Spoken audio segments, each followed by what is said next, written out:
আজ আপনাদের আলু ভরা রুটি করে দেখাবো। রান্নাটা দেখতে থাকুন। আজ আপনাদের আলু ভরা রুটি করে দেখাবো। আলুটা সেদ্ধ করতে দিয়েছি, নুন দিয়ে দেবো,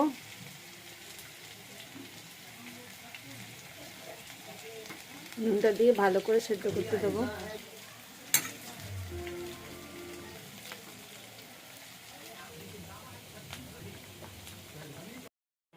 এদিকে আলুটা সেদ্ধ হচ্ছে, এদিকে আটাটা মেখে নেবো। আটা নেব, নুন দেব, নুনটা আটার সঙ্গে মিশিয়ে নেব।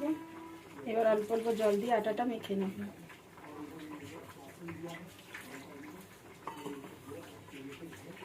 আটাটা মেখে আপনাদের দেখাচ্ছি।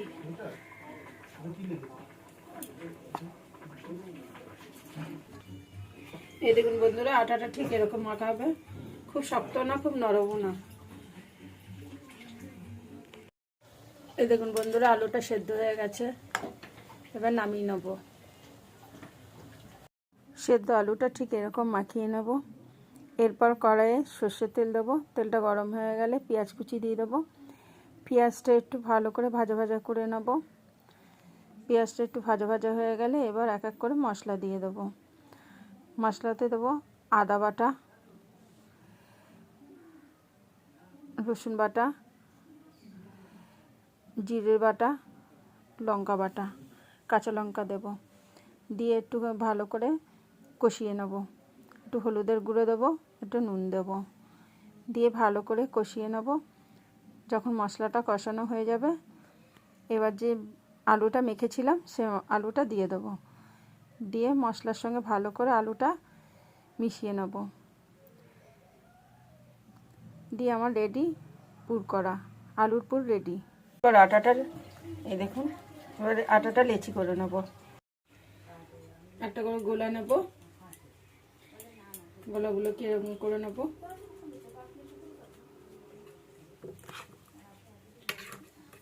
এক চামচি করে দেব। যতটা পুর থাকবে তত ভালো লাগবে। দিয়ে পুরটাকে আটকে দেবো। এই দেখুন, এগুলো সব করে নিয়ে আসছি। এই দেখুন বন্ধুরা, পুর ঢুকিয়ে এরকম করে নিয়েছি। এবার বেলে নেব, বেলে ভাজবো। চলুন দেখাচ্ছি। এই দেখুন বন্ধুরা, ঠিক এরকম বেলে নেব। ঠিক এরকম মোটা থাকবে, এরকম মোটা বেলে নিতে হবে। এবার ভেজে নেব।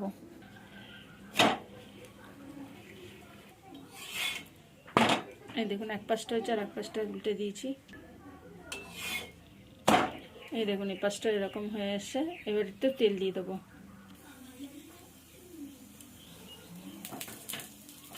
এটা বেলতে হবে খুব আস্তে আস্তে, নয়তো সব পুরগুলো সব বেরিয়ে যাবে।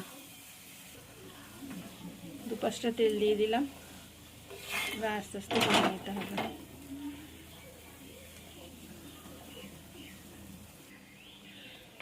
এগুলো বাচ্চাদের টিফিনে দেবেন, বাচ্চারা খেয়ে নেবে। এই দেখুন, ঠিক এরকম কালারটা আসবে। কত সুন্দর হয়েছে দেখুন রুটিটা। দুদিকটা হয়ে গেছে, এবার আমি নামিয়ে নেব। এই দেখুন, আপনাদের আর একটা করে দেখাচ্ছি।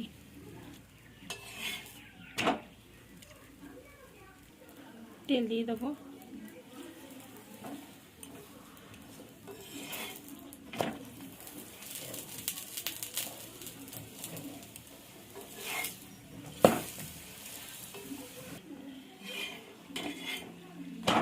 এই দেখুন বন্ধুরা, দুপাশটা হয়ে গেছে, নামিয়ে নেব। সব কটা রুটি এরকমভাবে করে নেবো, আলু ভরা রুটি। আলু ভরা রুটিটা কেমন হয়েছে বলবেন। আপনাদের সঙ্গে আবার অন্য কোনো ভিডিওতে দেখা হবে।